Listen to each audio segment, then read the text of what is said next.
My birth family did some not so okay things. They didn't take care of us much, so I was mainly taking care of my brother and sister. The day that someone came to get me, I thought that I was a little nervous and scared, and I was like, "You're not taking me away."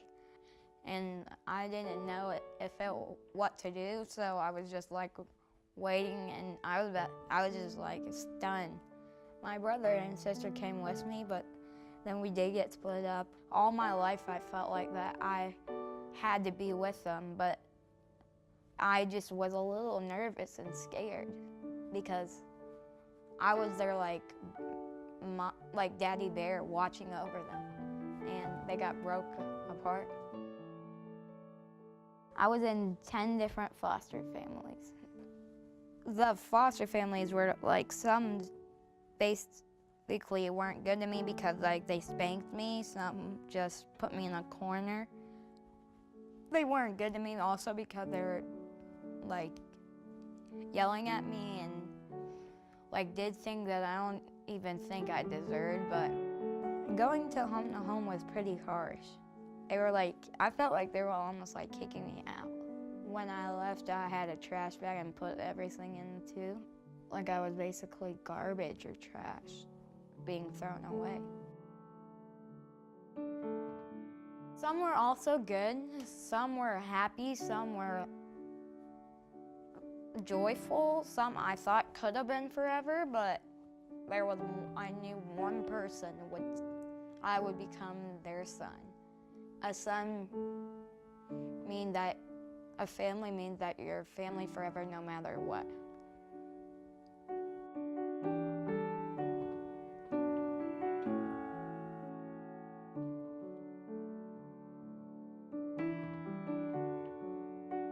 I grew up outside of Chattanooga, Tennessee, and in high school was voted to be most likely to be married by my sophomore year in college. And college came and went and I wasn't, and I saw my friends getting married in their 20s, and I had dreamed of being married and having kids since I was probably 12. My 30s came and I wasn't married, and then when I had a girlfriend break up with me in my late 30s, I decided I didn't want to wait until I was too old to play with a child to have one. And I'd always wanted to adopt and asked God if it was okay if I adopted alone. And the first few years I asked, I heard no, that it wasn't time. And then when I was 41, I asked and I heard yes for the first time. I went to the foster care orientation class and loved it, and got signed up for the next class starting in just a couple of weeks. When my license came in, there were emails that came of this child needs a home, this child needs a home, and there was nothing in the profiles that scared me, but none of them settled my heart.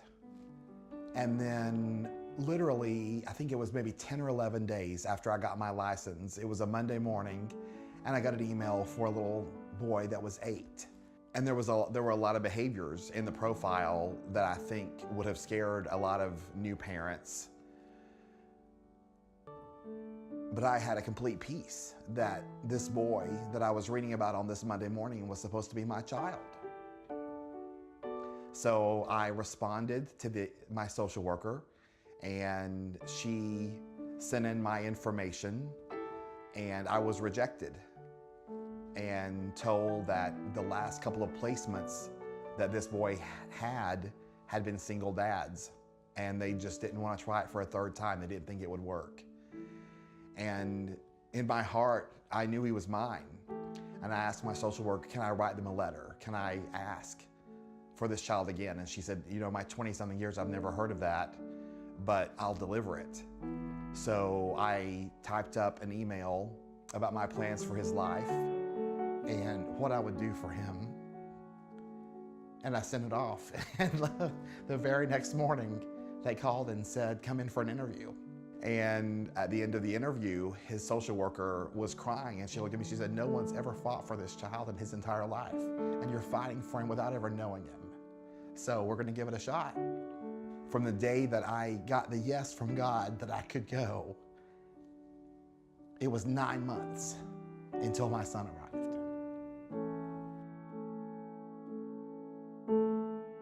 I happened to be on the phone with my best friend when I saw the car pull up.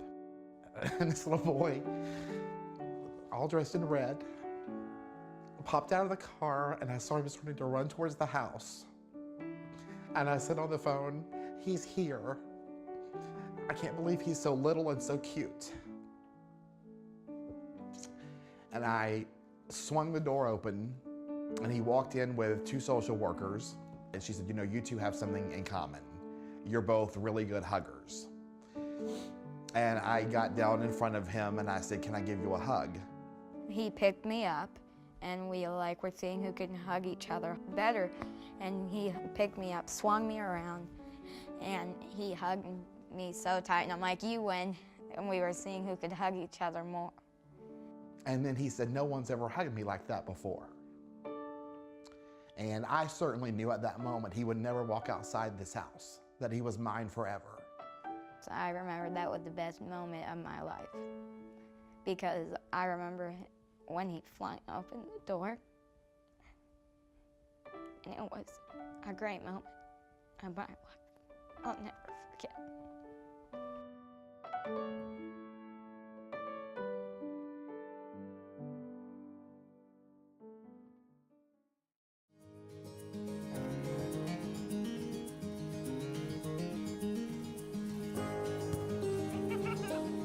So that little boy that walked in and truly did just about everything we're warned in foster care could happen, happened,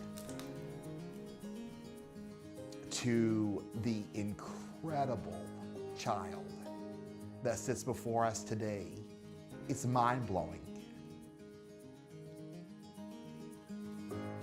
God restores, He redeems, and He rescues. My glory will shine on you. I am the Lord your God. Isaiah 60:19. I see visions of who He's going to become. And He's a world changer. And all of these kids trapped in a system that they don't belong in and shouldn't even exist. Every one of them has the potential to change the world. But somebody's got to change their world first.